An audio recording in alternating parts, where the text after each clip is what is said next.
नमस्कार। एक बार फिर से आप सभी का exam Guruji by Arvind sir YouTube channel में तहे दिल से हार्दिक स्वागत है। उत्तर प्रदेश पुलिस कांस्टेबल पुनः परीक्षा 60,244 पदों के लिए जो हिंदी के 2 मॉडल पेपर एक साथ कंप्लीट किए जाते हैं, यानी कि 2 सेट एक ही वीडियो में हम ख़त्म करते हैं, उसकी ये अगली वीडियो है। इसके पहले के जो मॉडल पेपर हुए हैं, अगर आपने नहीं देखा तो चैनल की प्लेलिस्ट में जाइए। उत्तर प्रदेश पुलिस कांस्टेबल हिंदी रोजाना 2 सेट खत्म के नाम से प्लेलिस्ट बनी है, आप जा करके इसके वीडियोज़ को चेक कर सकते हैं। आइए गाइस, आज के इस बेड की जो वीडियोज़ है इसकी शुरुआत करते हैं। वीडियो नंबर 1 या प्रैक्टिस सेट नंबर 1 के जो सवाल दिए गए हैं उसको देखते हैं, फिर प्रैक्टिस सेट 2 को देखेंगे।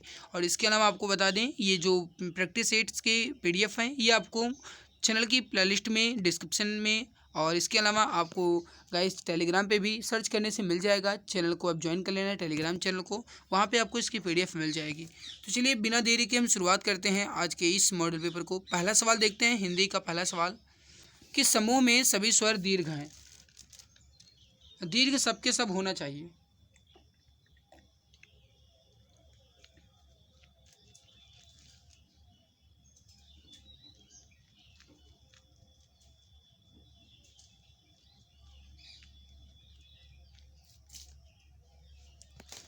राइट उत्तर हो जाएगा ए आंसर, ई ए ओ औ। राइट हो जाएगा ए आंसर।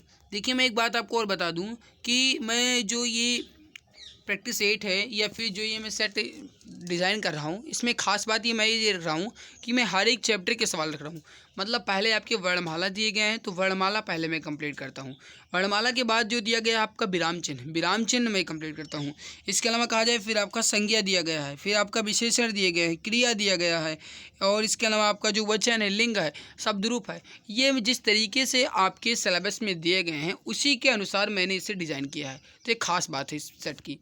2 नंबर सवाल है कि दिए गए वाक्य में उपयुक्त विराम चिन्ह का चयन कीजिए। रुको रुको वह क्या कर रही है? रुको रुको वह क्या कर रही है, इसमें कौन सा विराम चिन्ह लगेगा? अब आप क्या करोगे? रुको रुको यानी रुको के बाद आप अल्प विराम लगाओगे, फिर आप लगाओगे अल्प विराम रुको के बाद। तो रुको रुको वह क्या कर रही है, बी आंसर राइट हो जाएगा। दोनों में अल्प विराम ही लगेगा। तो यहाँ पे बी आंसर आपका यहाँ पे जो है ये बिल्कुल राइट आंसर हो जाएगा। ठीक है, अगला सवाल है आपके सामने। निम्न में से कौन सा शब्द व्यक्तिवाचक संज्ञा वाला शब्द नहीं है? निम्न में से कौन सा शब्द व्यक्तिवाचक संज्ञा वाला शब्द नहीं है? तो यहाँ पे राइट उत्तर जो हो जाएगा आपका व्यक्तिवाचक संज्ञा वाला शब्द नहीं है। देखो, मोहन, यमुना और काशी ये व्यक्तिवाचक संज्ञा है, लेकिन नदी जो है ये व्यक्तिवाचक नहीं, ये जातिवाचक संज्ञा है। तो यहाँ पे नदी जो है आपका एक जातिवाचक हो जाएगा। राइट उत्तर जो हो जाएगा ये हो जाएगा डी आंसर। अगला है कि सर्वनाम के कुल कितने भेद होते हैं? देखिए, सर्वनाम के जो भेद हैं ये 6 भेद होते हैं। हिंदी में सर्वनाम की बात की जाए तो हिंदी में सर्वनामों की संख्या 11 है, लेकिन भेद पूछा गया तो 6 भेद होते हैं। पुरुषवाचक, निश्चयवाचक, निजवाचक, संबंधवाचक, और इसके अलावा अनिश्चयवाचक और प्रश्नवाचक। ये आपके हो गए सर्वनाम। तो कुल मिलाकर के 6 भेद होते हैं। वी उत्तर आपका राइट हो जाएगा, 6 भेद। तो सर्वनाम के कुल कितने भेद हो गए? 6 भेद हो गए। अगला सवाल आपके सामने है, मुझे छोटी बच्ची के लिए कुछ नए कपड़े खरीदने हैं। इस वाक्य में कितने विशेषण हैं? अब देखिए, अगर मैं बात करूं तो मुझे छोटी बच्ची की विशेषता क्या है? वो छोटी है, एक विशेषण ये हो गया। के लिए कुछ और नए, कुछ आपका जो हो जाएगा ये हो जाएगा परिमाण, और नए आपका जो हो जाएगा ये अलग हो जाएगा। तो कुछ और नए ये दोनों हो जाएंगे। कपड़े खरीदने हैं तो 1 2 3 यानी कुल मिलाकर के 3 विशेषण हो जाएंगे। राइट उत्तर हो जाएगा आपका ऑप्शन नंबर ए। क्रिया के पद परिचय में इनमें से क्या क्या होता है? क्रिया के पद परिचय में इसमें से क्या क्या होता है?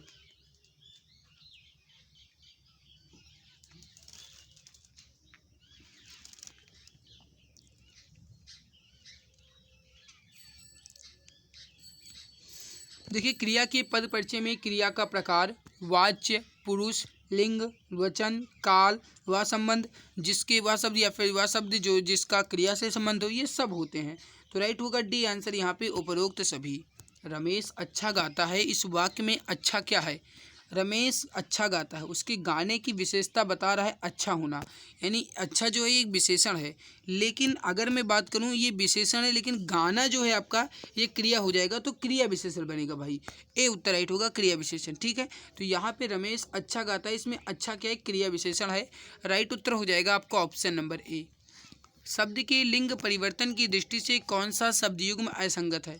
शब्दों के लिंग परिवर्तन की दृष्टि से कौन सा शब्द युग्म असंगत है? बूढ़ा, बुढ़िया, तो ये तो बूढ़ा बुढ़िया ये सही है।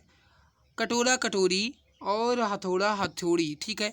माली का मालिनी ये गलत है, क्योंकि माली का मालिनी जो है ये नहीं होता, माली का मालिन होता है, ये इस तरीके से होगा। एक मिनट, मालिन का जो है ये इस तरीके से होगा, मालिन, तो ये इस तरीके से होना चाहिए था, है ना। तो यहाँ पे डी आंसर जो है गलत दिया गया था। दिए गए शब्द का वचन चुनिए। चाय जो है क्या है? चाय, चाय जो है ये सदैव एक वचन में होता है, तो बी उत्तर राइट हो जाएगा, एक वचन। चाय जो है आपका ये सदैव एक वचन में होता है, इसको आप ध्यान रखिएगा, तो वी आंसर राइट आंसर आपका हो जाएगा। अगला है कि निम्नलिखित प्रश्न में 4 विकल्पों में से उस विकल्प का चयन करें जो दिए गए वाक्य के काल का सही विकल्प हो। मैंने आज एक फिल्म देखी थी, इस वाक्य में कौन सा काल है? मैंने आज एक फिल्म देखी थी, इसमें कौन सा काल है? एक पूर्ण भूतकाल है, यानी कि देखी थी, अब नहीं, देखी थी मतलब काम पूरा हो चुका है, तो ये पूर्ण भूतकाल है। ए आंसर राइट आंसर आपका हो जाएगा। निम्न में से भाववाची वाक्य का चयन कीजिए। जैसा मैंने आपको हर एक सेट में बताया है कि भाववाची में अक्सर कहा जाए तो असमर्थता दर्शाई जाती है। मैं उठ नहीं सकता, ये नहीं होगा। हमारे द्वारा रास्ता आसानी से पार किया गया, ये आपका कर्मवाची हो जाएगा। उसके द्वारा भोजन पकाया गया, ये कर्मवाची हो जाएगा। मेरे भाई से लड़ा नहीं जा सका, ये असमर्थ था, कहीं ना कहीं कारण इसका रहा होगा असमर्थता ही। तो मेरे भाई से लड़ा नहीं जा सका, ये जो है आपका भाववाच्य वाक्य हो जाएगा। तो डी आंसर आपका करेक्ट आंसर हो जाएगा। अगला है कि लड़के ने कुत्ते को मारा, इस वाक्य में कौन सा कारक है? लड़के ने कुत्ते को मारा, लड़के ने यानी कर्ता ने किसको मारा? कर्म को, तो डी आंसर राइट होगा, कर्ता ने कर्म को, यानी option number D correct answer हो जाएगा, कर्ता और कर्म। लड़के ने कुत्ते को मारा, इसमें कर्ता और कर्म कारक हो जाएगा, तो डी आंसर राइट आंसर आपका हो जाएगा। अगला सवाल है कि इसमें से कौन सा शब्द एकल का तद्भव शब्द है? इसमें से कौन सा शब्द एकल का तद्भव शब्द है? देखिए एकल जो है ये अपने आप में एक तत्सम शब्द है। अगर इसके मैं तद्भव की बात करूं तो एकल का जो तद्भव होता है ये क्या होता है? अकेला, राइट क्या होगा आपका? सी आंसर अकेला। एकल का जो तद्भव है ये क्या हो जाएगा? अकेला। अगला है कि आपसे सामने अत्याचार में कौन सा शब्द उपसर्ग है? अत्याचार में उपसर्ग आपको बताना है। अत्याचार, अत्याचार में अगर उपसर्ग की बात की जाए तो अति, अति जो है आपका ये उपसर्ग हो जाएगा, तो यहाँ पे जो राइट हो जाएगा ये हो जाएगा सी आंसर अति। विश्वसनीय शब्द में प्रत्यय आपको बताना है। विश्वसनीय, देखिए विश्वसनीय में अगर प्रत्यय की बात की जाए तो विश्वास जो है आपका ये मूल शब्द हो जाएगा और अनीय जो है आपका प्रत्यय हो जाएगा, तो डी आंसर राइट होगा अनीय।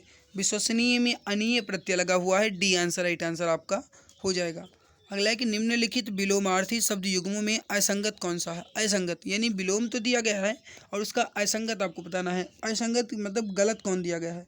तो अगर मैं यहाँ पे गलत की बात करूँ तो 16 नंबर सवाल समझिएगा। अतरंग का बहिरंग, अल्पायु का दीर्घवायु और अमर का मर्त्य, ये सही है। लेकिन अगर मैं बात करूं अनुराग और राग, ये गलत है, क्योंकि अनुराग का जो विलोम होता है ये विराग होता है। तो अनुराग का विलोम क्या होता है? विराग होता है, ये राग नहीं होगा। तो यहाँ पे सी आंसर आपका जो है ये बिल्कुल राइट होगा। ऑप्शन नंबर सी जो है ये बिल्कुल परफेक्ट आंसर हो जाएगा। तो जो भी डियर ऑप्शन सी बता रहे हैं बिल्कुल राइट होगा। ऊर्ध्वगामी शब्द का विलोम आपको बताना है। ऊर्ध्वगामी का विलोम आपको बताना है। ऊर्ध्वगामी का विलोम अधोमुखी होगा, अधोगामी होगा। राइट उत्तर होगा ए आंसर अधोगामी। तो ऊर्ध्वगामी का विलोम जो होगा ये अधोगामी होगा। विमुख की बात करें तो विमुख का जो विलोम होगा ये सम्मुख होगा। विमुख का विलोम जो होगा ये सम्मुख होगा। बाकी अगर मैं उदयाचल की बात करूं तो इसका जो विलोम होगा ये होगा अस्ताचल। उदयाचल का क्या होगा? अस्ताचल, ये हो जाएगा इसका विलोम। अस्ताचल कभी कभी ये अस्ताचल ना देकर के पश्चिमाचल भी दे सकता है, इसको भी आप ध्यान रखिएगा। अधम का मैं अगर बात करूं तो अधम का जो विलोम हो जाएगा ये उत्तम हो जाएगा, तो ये आप ध्यान रखिएगा। अगला है कि द्रभुंस दशरथ अजीर बिहारी, इसमें अजीर का क्या मतलब है? क्वेश्चन नंबर 18 है कि द्रभुंस दशरथ अजीर बिहारी, इसमें अजीर का क्या मतलब है? अजीर का जो मतलब है आंगन है, क्या है? आंगन। तो सी आंसर राइट हो जाएगा आपका, ये हो जाएगा आंगन। नेक्स्ट वाले कि किसान बहुत मेहनत करते हैं, अब आपको ये बताना है कि किसान मतलब क्या, सुरपति या किन्नराधिपति या खेतजीवी। तो ये हो जाएगा कि ये किसान है, ये खेतजीवी हो जाएगा। तो किसान का जो पर्यायवाची हो जाएगा एक खेतजीवी हो जाएगा। तो इसके अलावा कहा जाए तो किसान का जो और मतलब पर्यायवाची होते हैं वो काश्तकार भी होता है, कृषिजीवी भी होता है, हलधर भी होता है, खेतिहर भी होता है, अन्नदाता। ये सब जो है किसान के ही पर्यायवाची हैं। तो ए आंसर आपका राइट आंसर यहाँ पे हो जाएगा। आगे बढ़ते हैं। अगला है कि निम्न में से किस वाक्य में कर के सही अनेकार्थी शब्द का प्रयोग हुआ। कर का सही अनेकार्थी आपको बताना है 20 नंबर सवाल में।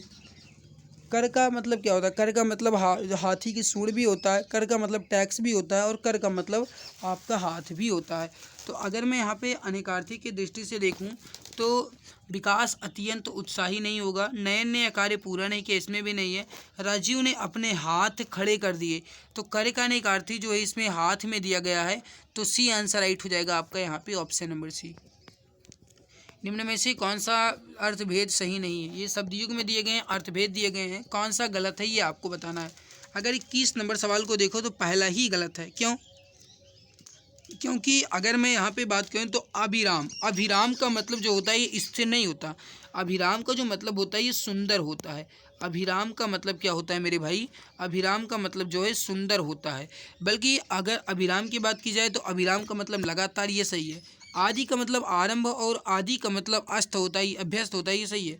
अचल का स्थिर और अंचल का क्षेत्र, ये भी सही है।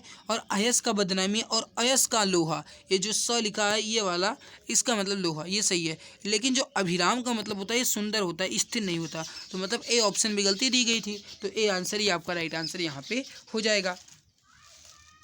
बढ़ते हैं अगले सवाल की तरफ। अगला है कि जिसके आने की तिथि ना हो वाक्यांश के लिए एक शब्द क्या होगा? जिसके आने की तिथि ना हो, इस वाक्यांश के लिए एक शब्द क्या होगा? अतिथि। जिसके आने की तिथि ना हो उसे आप क्या कहेंगे? अतिथि। तो राइट उत्तर हो जाएगा आपका ए आंसर अतिथि।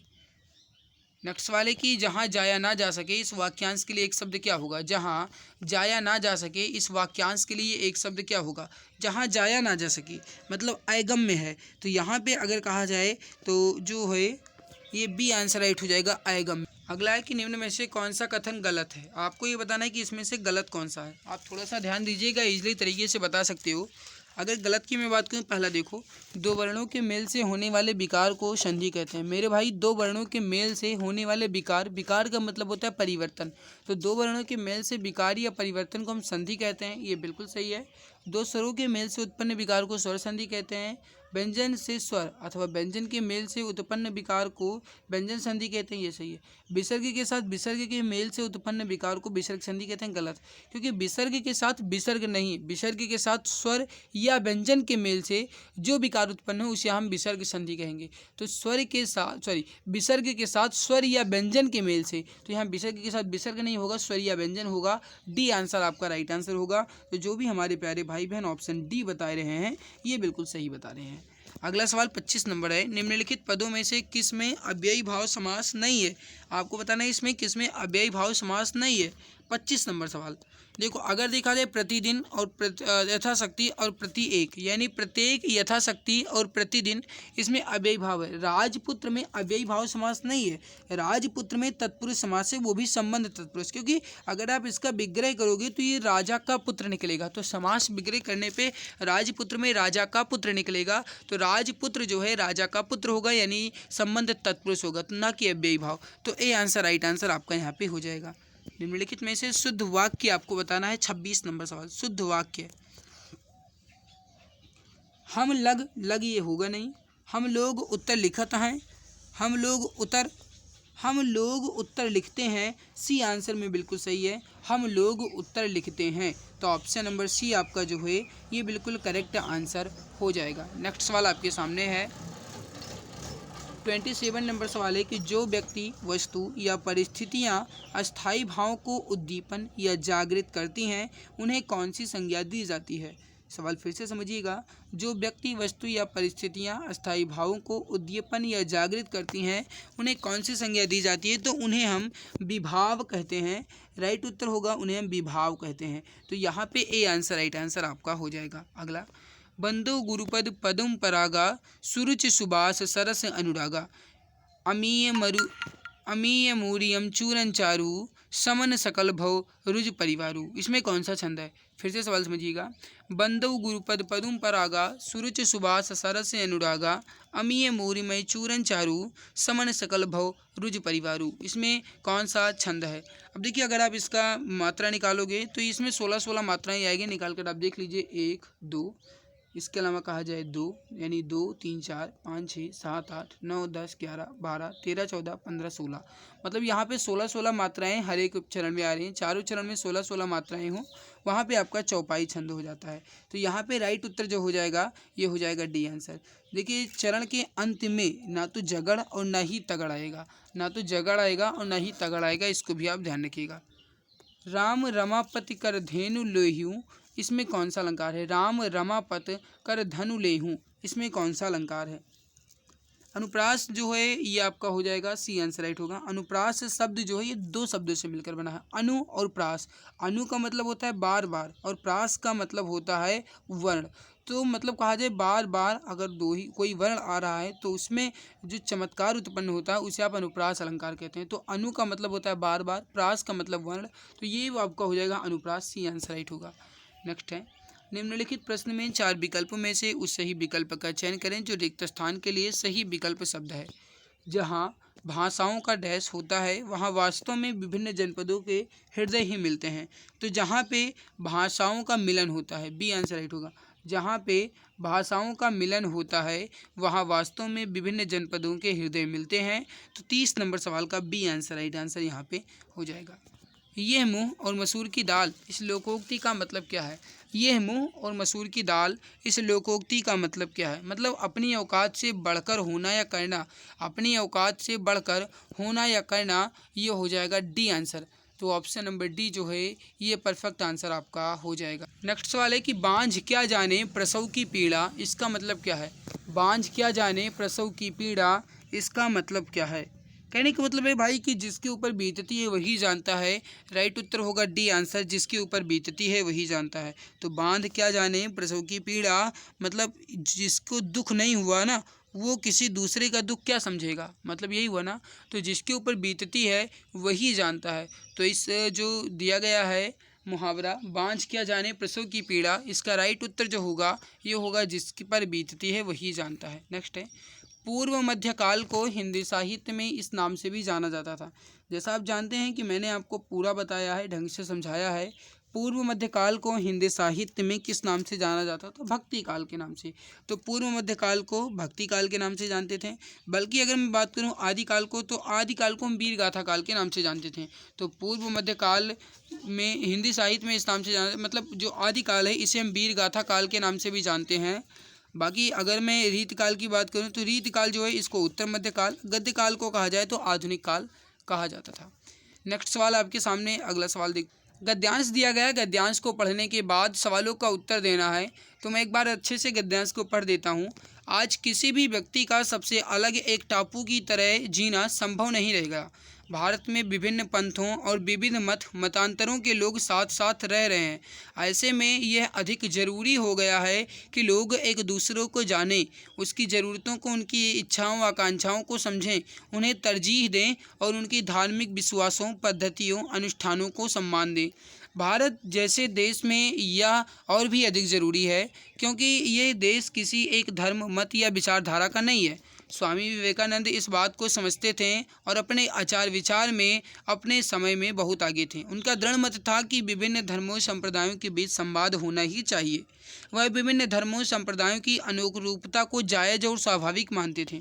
स्वामी जी विभिन्न धार्मिक आस्थाओं के बीच सामंजस्य स्थापित करने के पक्षधर थे। सभी को एक ही धर्म का अनुयायी बनाने के विरुद्ध थे। वह कहा करते थे, यदि सभी मानव एक ही धर्म को मानने लगें, एक ही पूजा पद्धति को अपना लें और एक सी नैतिकता का अनुपालन करने लगें तो यह सबसे दुर्भाग्यपूर्ण बात होगी, क्योंकि ये सब हमारे धार्मिक और आध्यात्मिक विकास के लिए प्राणघातक होगा तथा हमें हमारी सांस्कृतिक जड़ों से काट देगा।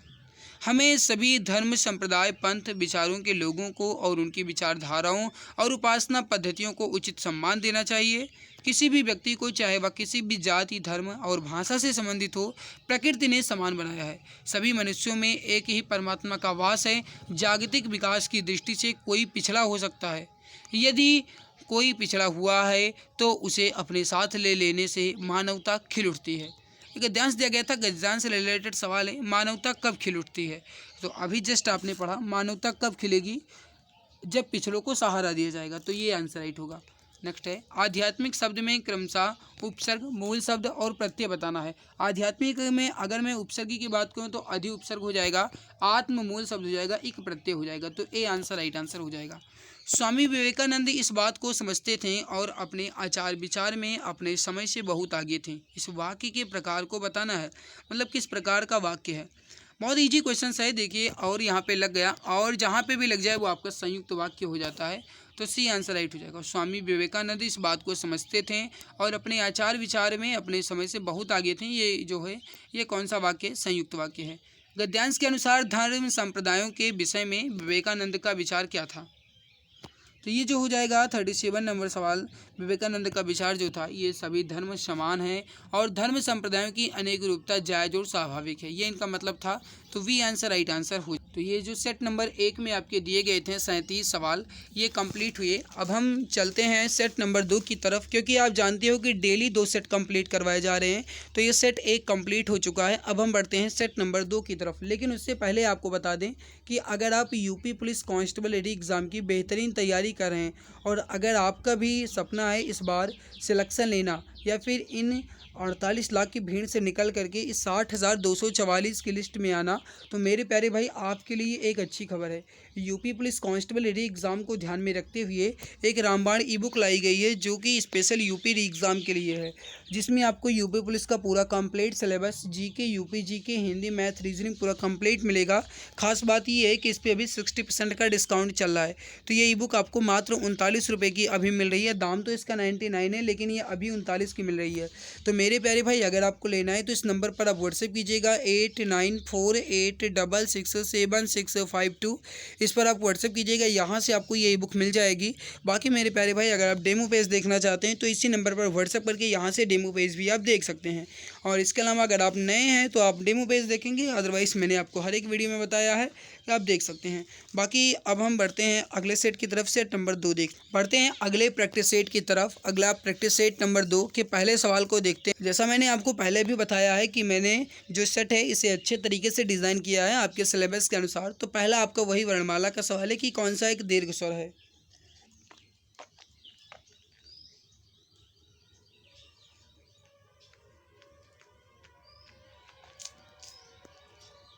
तो आपको बताना है कि इसमें से कौन सा एक दीर्घ स्वर है। सवाल इंपॉर्टेंट है भाई, बताइएगा राइट उत्तर यहाँ पे क्या हो जाएगा। देखिए अगर मैं दीर्घ स्वर की बात करूँ तो यहाँ पे जो हो जाएगा आपका ये हो जाएगा ए आंसर आ। बड़ा आ जो है आपका एक दीर्घ स्वर है और मूल दीर्घ स्वर आ ई उ होते हैं। तो बड़ा आ, बड़ी ई, बड़ा उ जो है आपके मूल दीर्घ स्वर होते हैं। ठीक है, बढ़ते हैं अगले सवाल की तरफ। विराम चिन्ह आपको बताना है। अनीता, मधु, पूनम और नीरू अपने कार्य में मग्न है। अब इसमें आपको ये बताना है कि कौन सा विराम चिन्ह लगेगा। अब देखिए अगर मैं यहाँ पे विराम चिन्ह लगाने की बात करूँ तो अनीता के बीच में आपका अल्प विराम या कॉमा, मधु में अल्प विराम लगेगा और इसके अलावा कहा जाए बस, तो बी आंसर राइट हो जाएगा आपका यहाँ पे अल्प विराम। राम संज्ञा का कौन सा प्रकार है, राम संज्ञा का कौन सा प्रकार है, क्वेश्चन नंबर 3। देखिए राम जो है आपका एक व्यक्तिवाचक संज्ञा हो जाएगा, बी उत्तर राइट हो जाएगा व्यक्तिवाचक संज्ञा। जो कि अपने आप में अकेला हो उसे आप व्यक्तिवाचक संज्ञा की कैटेगरी में रखेंगे, तो राम जो है एक व्यक्तिवाचक संज्ञा हो जाएगा। क्वेश्चन नंबर 4 है कि जो शब्द पूर्वापर संबंध से किसी भी संज्ञा के बदले आता है उसे आप क्या कहेंगे। जो शब्द पूर्वापर संबंध से किसी भी संज्ञा के बदले आता है उसे आप क्या कहेंगे, उसे आप सर्वनाम कहते हैं। तो ए आंसर राइट होगा, उसे आप क्या कहेंगे, सर्वनाम कहेंगे। इनमें से कौन सा शब्द विशेषण नहीं है, विशेषण इसमें कौन सा नहीं है। क्वेश्चन नंबर 5 आपको बताना है इसमें से कौन सा विशेषण नहीं है। काला, शांत और आगामी ये विशेषण शब्द हो जाएगा, लेकिन अगर मैं तुम की बात करूं तो तुम जो है ये विशेषण नहीं एक सर्वनाम हो जाएगा। तो तुम जो है ये विशेषण नहीं सर्वनाम होगा, तो बी आंसर राइट आंसर यहाँ पे आपका हो जाएगा। नेक्स्ट सवाल है कि टहलना एक अच्छा व्यायाम है। इसमें टहलना क्या है, टहलना एक अच्छा व्यायाम है, इसमें टहलना क्या है। Question number 6। तो टहलना जो है एक प्रकार की क्रियात्मक संज्ञा है, तो ए आंसर राइट हो जाएगा आपका क्रियात्मक संज्ञा। क्रियात्मक संज्ञा का तात्पर्य उस रूप से है जिसमें क्रिया संज्ञा की तरह व्यवहार में लाई जाए। ऐसी संज्ञा या फिर ऐसी क्रिया को हम क्रियात्मक संज्ञा कहते हैं। और ध्यान रखिएगा क्रियात्मक संज्ञा हमेशा एक वचन और पुल्लिंग होती है, तो इसको आप ध्यान रखिएगा, हमेशा एक वचन और पुल्लिंग होगा तो क्रियात्मक संज्ञा होगा, ए आंसर राइट होगा। परिमाणवाचक विशेषण द्वारा किसका बोध होता है? क्वेश्चन नंबर 7, परिमाणवाचक विशेषण द्वारा किसका बोध होता है? तो परिमाणवाचक जो विशेषण है इसके द्वारा क्रिया के नाप तोल का बोध होता है, तो ये हो जाएगा आपका, ये हो जाएगा बी आंसर। निम्न में से लिंग की दृष्टि से असंगत युग्म कौन सा है? लिंग की दृष्टि से असंगत या फिर कहा जाए गलत युग्म कौन सा है? क्वेश्चन नंबर 8, देखो लेखक का लेखिका होगा, सही है। चूहा का चूहिया होगा, ठीक है। पतीला का पतीली होगा, ठीक है। लेकिन टोकरा का टोकरी तो होगा भाई, लेकिन ये टोकरी जो है गलत लिखा गया है, वर्तन ही गलत है। तो टोकरा का टोकरी रा पर बड़ी की मात्रा होना चाहिए। अगला है कि निम्न में से कौन सा शब्द सदैव एक वचन में प्रयुक्त होता है? सदैव एक वचन में इसमें कौन सा शब्द प्रयुक्त होता है? तो ये हो जाएगा सहायता। राइट उत्तर हो जाएगा आपका ए आंसर सहायता। सहायता जो है आपका ये सदैव एक वचन में प्रयुक्त होता है। अगर मैं बात करूँ पुस्तक, पुस्तक का पुस्तकें, लड़का का लड़के और पौधा का पौधे आप कह सकते हैं, लेकिन सहायता सदैव एक वचन में होगा। अगला है कि निम्नलिखित प्रश्न में 4 विकल्पों में से उस विकल्प का चयन करें जो दिए गए वाक्य के काल का सही विकल्प है। माँ ने खाना खा लिया होगा, इसमें कौन सा काल है? माँ ने खाना खा लिया होगा, मतलब यहाँ पे अगर कहा जाए खा लिया होगा, मतलब कौन सा काल पूछ रहा है ना, तो संदिग्ध भूतकाल होगा, ए आंसर राइट हो जाएगा संदिग्ध भूतकाल। तो माँ ने खाना खा लिया होगा, इसमें संदिग्ध भूतकाल है। भाववाच्य में किस प्रकार की क्रिया का प्रयोग किया जाता है? This question is very important. भाववाच्य में किस प्रकार की क्रिया का प्रयोग किया जाता है? तो देखिए ध्यान रखिएगा, भाववाच्य में सदैव अकर्मक क्रिया का प्रयोग किया जाएगा, तो राइट हो जाएगा आपका डी आंसर अकर्मक क्रिया। तो राइट उत्तर हो जाएगा आपका, ये हो जाएगा डी आंसर। अगला सवाल आपके सामने है कि कारक चिन्हों की पहचान की दृष्टि से कौन सा असंगत है? मणिक ने पत्र लिखा तो कर्ता ने, ये बिल्कुल सही है। मणिक ने पत्र लिखा, अच्छा देखते हैं, थोड़ा सा इसमें डाउट लग रहा है, पत्र को लिखा होना चाहिए था, यहाँ पे को छुपा हुआ है, देखते हैं फिर। माँ के लिए दवा ले आओ, माँ के लिए संप्रदान। रमेश कमरे में बैठा, में अधिकरण। और मैंने उससे तार द्वारा, यानी कि से या के द्वारा करण, ये तो बिल्कुल सही है। तो पहले में ही कुछ गलती ज़्यादा है, हालांकि बहुत ज़्यादा गलती नहीं है, लेकिन फिर भी गलती नज़र आ रही है। मणिक ने पत्र लिखा, तो पत्र को लिखा, यहाँ पे को आपका जो हो जाएगा, तो ये कर्ता नहीं, यहाँ पे कर्म होगा, ठीक है। तो यहाँ पे राइट क्या हो जाएगा आपका, ये हो जाएगा ए आंसर। अगला सवाल देखते हैं। अगला है कि अज्ञान शब्द का तद्भव रूप इसमें कौन सा होगा? अज्ञान का तद्भव रूप इसमें कौन सा होगा? 13 नंबर सवाल। अज्ञान का तद्भव अनजान होगा, तो यहाँ पे जो हो जाएगा अज्ञान का तद्भव, ये हो जाएगा आपका अनजान, तो अजान हो जाएगा, तो वी आंसर राइट आंसर यहाँ पे आपका हो जाएगा। अध्यक्ष शब्द में उपसर्ग आपको बताना है, 14 नंबर है।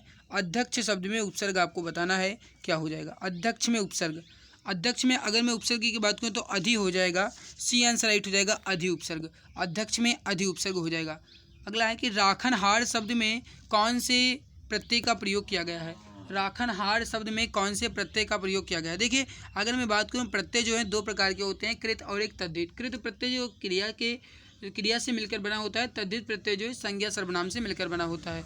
हमसे पूछा गया राखनहार में कौन सा प्रत्यय है, तो ये हो जाएगा आपका कृदंत प्रत्यय, वी आंसर राइट हो जाएगा, कृदंत या फिर कृत प्रत्यय। तो क्रिया या फिर धातु के अंत में जो लगते हैं और उनसे शब्द का जो निर्माण होता है उन्हें हम कृदंत प्रत्यय कहते हैं। निम्नलिखित विलोमार्थी शब्द युग्मों में से असंगत कौन सा है या फिर कहा जाए गलत कौन सा है? 16 नंबर सवाल। देखिए अगर मैं बात करूं, अथ का इत ठीक है, अल्पज्ञ का बहुज्ञ ये भी ठीक है, और अनुकूल का प्रतिकूल ठीक है, लेकिन अवनति का जो है ये पतन, ये गलत है, क्योंकि अवनत का उन्नति होगा, ये पतन नहीं होगा, तो यहाँ पे उन्नति होगा, ठीक है, अवनत का उन्नति होगा, बी आंसर यहाँ पे गलत आंसर दिया गया था। निम्नलिखित प्रश्न में 4 विकल्पों में से उस विकल्प का चयन करें जो विलोम शब्द का सबसे अच्छा विकल्प है। क्रुद्ध का विलोम आपको बताना है, क्रुद्ध का विलोम आपको बताना है। क्रुद्ध का विलोम क्या हो जाएगा? शांत हो जाएगा, तो बी आंसर राइट हो जाएगा शांत। अगर मैं क्रोधित की बात करूं तो क्रोधित का भी शांत होगा, लेकिन यहाँ पे क्रुद्ध जो दिया गया था, क्रुद्ध, ये क्रोधित का समानार्थी शब्द हो जाएगा, तो ये क्रोधित का भी शांत हो सकता है। अधिक का बात करूँ तो अधिक का न्यून हो जाएगा। अक्सर का तो कभी कभी या फिर कभी कभार, ये अक्सर का विलोम हो जाएगा। अनिल का पर्यायवाची आपको बताना है 18 नंबर। अनिल के पर्यायवाची जैसे समीर हो गया, वात हो गया, पवन, समीरण, प्रभात, मारुत, हवा, ये सब जो है अनिल के ही पर्यायवाची हैं। तो यहाँ पे अगर कहा जाए तो पवन भी अनिल का ही है, तो ए आंसर राइट आंसर यहाँ पे आपका हो जाएगा। ठीक है, तो यहाँ पे ए आंसर राइट होगा। नेक्स्ट है कपड़ा शब्द का पर्यायवाची शब्द इसमें कौन सा नहीं है। कपड़ा का पर्यायवाची शब्द इसमें कौन सा नहीं है। देखो पट और वसन और चीर ये जो है कपड़ा की पर्यायवाची हैं। इसके अलावा कहा जाए मेरे प्यारे भाई, जो धरित्री दिया गया है ये कपड़ा का पर्यायवाची नहीं है। धरित्री जो है ये धरित्री का पर्यायवाची है, तो सी आंसर यहाँ पे राइट आंसर आपका हो जाएगा।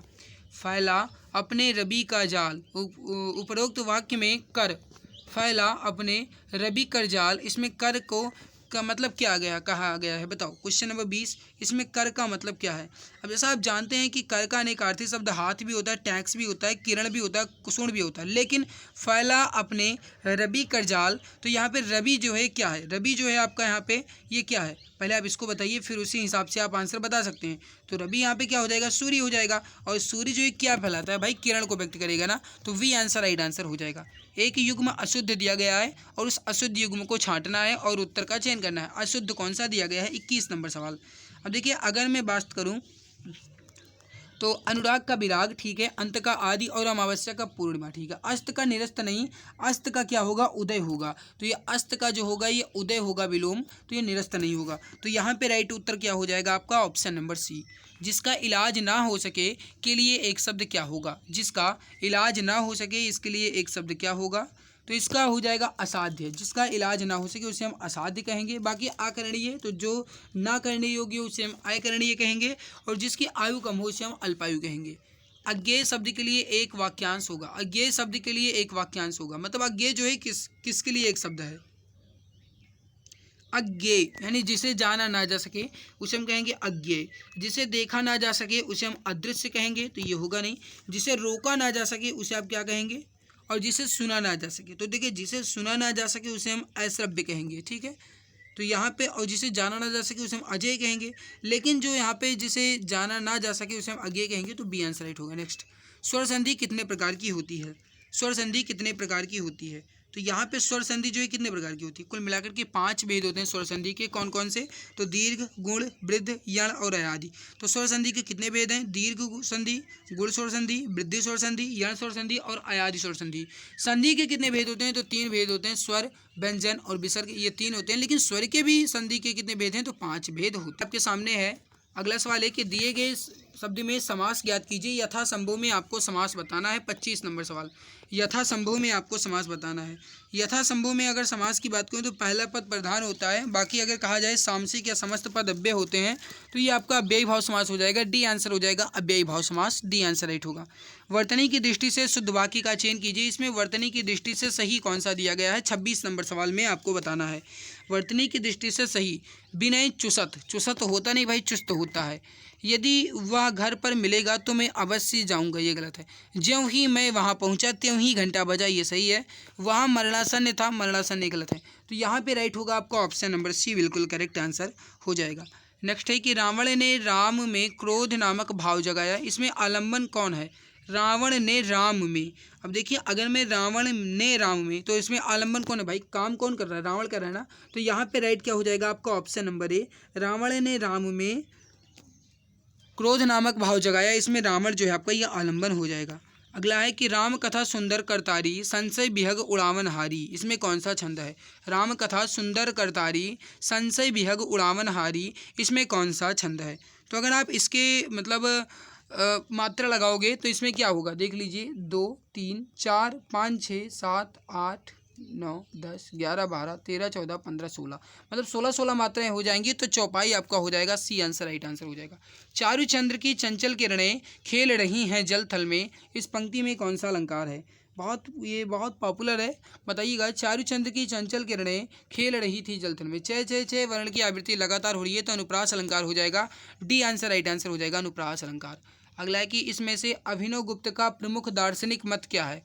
अभिनव गुप्त का इसमें प्रमुख दार्शनिक मत क्या है, क्वेश्चन नंबर 30, बताइएगा राइट उत्तर क्या हो जाएगा। देखिए मैंने आपको हर एक वीडियोज़ में बताया है कि देखिए हमारा जो टारगेट है वो है कम समय में अधिक क्वेश्चंस को कंप्लीट करना। इस वजह से मैं जल्दी जल्दी क्वेश्चंस को कंप्लीट करवा लूँ। अभी आपके आधे घंटे कंप्लीट हुए हैं और लगभग आपका 2 सेट कंप्लीट हो चुका है। तो मेरे प्यारे भाई बहुत ही बेहतरीन तरीके से मैं जल्दी जल्दी क्वेश्चंस आपके कंप्लीट करवा रहा हूँ, है ना। देखिए अभिनवगुप्त जो एक प्रकार के दार्शनिक थे, परंतु साहित्य पर भी उनका एक असाधारण अधिकार था। आचार्य मम्मट अभिनवगुप्त के गुरु थे और इनका दार्शनिक मत जो था ये शैव था। तो ए आंसर राइट हो जाएगा आपका शैव। ठीक है। वेदांत की बात करें तो वेदांत जो हो जाएगा ये क्या हो जाएगा, मीमांसा की बात करें तो मीमांसा भट्टलोलक हो जाएगा, और अगर इसमें सांख्य की बात करूं तो भट्टनायक हो जाएगा। नेक्स्ट है कि मूल रूप से लोकोक्ति शब्द का प्रयोग किस भाषा में की मिलता है। मूल रूप से लोकोक्ति का प्रयोग किस भाषा में मिलता है, तो लोकोक्ति का प्रयोग जो है लगभग कहा जाए तो संस्कृत में मिलता है। राइट उत्तर हो जाएगा आपका ए आंसर। जबकि मुहावरा जो है मेरे प्यारे भाई, तो मुहावरा अरबी भाषा का शब्द है और लोकोक्ति जो है आपका संस्कृत भाषा का शब्द है। ठीक है। मुहावरा का हिंदी में कहा जाए मतलब क्या होता है, तो मुहावरा का जो हिंदी में मतलब होता है ये होता है वागधारा। तो मुहावरा का हिंदी में मतलब जो होता है ये वागधारा होता है, इसको आप ध्यान रखिएगा। आगे बढ़ते हैं। अगला सवाल है कि चार दिन की चांदनी फिर अंधेरी रात। सवाल तो शायद अभी मैंने आपको पढ़ाया है, ये सेट में भी पढ़ाया है। तो 4 दिन की चांदनी फिर अंधेरी रात में कहा जाए तो थोड़े दिन का सुख, यानी ए आंसर राइट हो जाएगा आपका, थोड़े दिन का सुख, ए आंसर राइट। आगे बढ़ते हैं। अगला सवाल है कि हिंदी साहित्य के इतिहास में काल विभाजन का सबसे पहले प्रयास इसमें से किसने किया था। हिंदी साहित्य के इतिहास में काल विभाजन का सबसे पहले प्रयास जो है इसमें से किसने किया था, इसका आंसर आप बताएंगे। राइट उत्तर हो जाएगा 33 नंबर सवाल का ये हो जाएगा डॉक्टर ग्रियर्सन ने। तो आपका ऑप्शन नंबर जो भी है ये बिल्कुल करेक्ट आंसर हो जाएगा। नेक्स्ट सवाल है आपके सामने, निम्नांकित गद्यावतरण के आधार पर प्रश्नों के उत्तर दीजिए। भाई ये तो थोड़ा सा टिपिकल बैठ गया, क्योंकि एक एक गद्यांश को पढ़ना पड़ेगा फिर सवाल को करना पड़ेगा। चलिए देखते हैं। किसी देश की संस्कृति को जानने या फिर किसी देश की संस्कृति को जानने के लिए वहाँ के देश का पूरा अध्ययन नितांत आवश्यक है। तो वहाँ के साहित्य ठीक है, ये आंसर देखते हैं बैठता है कि नहीं। तो किसी देश की संस्कृति को जानने के लिए वहाँ के साहित्य का पूरा अध्ययन नितांत आवश्यक है। साहित्य सीधा लिखा गया था।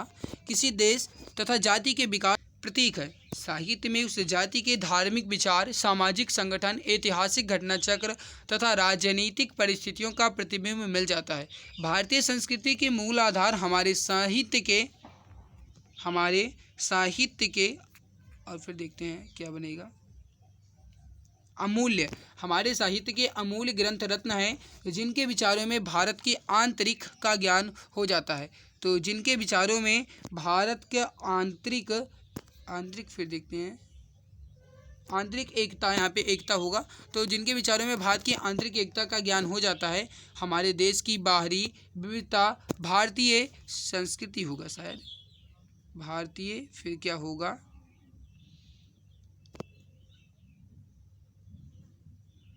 भारतीय वागम में होना चाहिए, वागमुख होता नहीं है। तो भारतीय वागम्य के रूप में बहने वाली विचार और संस्कृति एकता को ढक लेती है। वागम्य की फिर देखते हैं, दिया ही नहीं है। तो मेरे प्यारे भाई यहाँ पे आपका जो है ये 37 सवाल ये कंप्लीट हो चुका है, और ये 37 सवाल आपके ये और इसके अलावा सेट नंबर 1 के, तो ये कुल मिलाकर के 74 सवाल मैंने कंप्लीट किए हैं, और इन 74 सवाल को हमने मात्र 37 मिनट में कंप्लीट कर लिया। तो भाई बेहतरीन तरीके से 1 मिनट में 2 सवाल आपके कंप्लीट हुए, जो कि बहुत ज़्यादा अच्छे से कंप्लीट हुए। 1 मिनट में 2 सवाल कंप्लीट हुए। इसके अलावा कहा जाए तो गद्यांश भी आपका दिया गया था ना, उसमें टाइम लगता है, तो मैंने बेहतरीन तरीके से आपके सवाल पूरे कंप्लीट करवा दिए हैं। आई होप कि आज की हमारी मेहनत आपको बहुत अच्छी लगी होगी। भाई अच्छी लगी तो बिना कहीं वीडियो को लाइक ज़रूर कर देना, क्योंकि आपकी जिम्मेदारी बनती है कि अगर आपके लिए कोई मेहनत कर रहा है तो आप उसकी मेहनत को और भी ज़्यादा उत्साहित या फिर उसे और ऊर्जा देने के लिए उसको सपोर्ट करें। तो प्लीज़ अगर आपको ये वीडियो अच्छी लग रही है तो लाइक ज़रूर कर देना। चैनल पे पहली बार आए हो भाई तो सब्सक्राइब कर लेना, ताकि आने वाली हर एक नई क्लास की नोटिफिकेशन आपको मिला करे। बाकी ये जो हमारा सीरीज चल रहा है, एक दिन में 2 सेट कंप्लीट हो रहे हैं, हिंदी के 2 सेट एक ही वीडियो में कंप्लीट हो रहे हैं, वो आपको कैसा लग रहा है इस पर आप अपनी राय जरूर दीजिएगा। तो आज की इस बेहतरीन लाजवाब क्लास में इतना ही, मिलते हैं इसके बाद एक नए बेहतरीन वीडियो में। तब तक के लिए खुश रहिए, मुस्कुराते रहिए, जी जान शिद्दत के साथ पढ़ाई करते रहिए। सिलेक्शन तो आपको इस बार लेना ही है। जय हिंद, जय भारत, वंदे मातरम।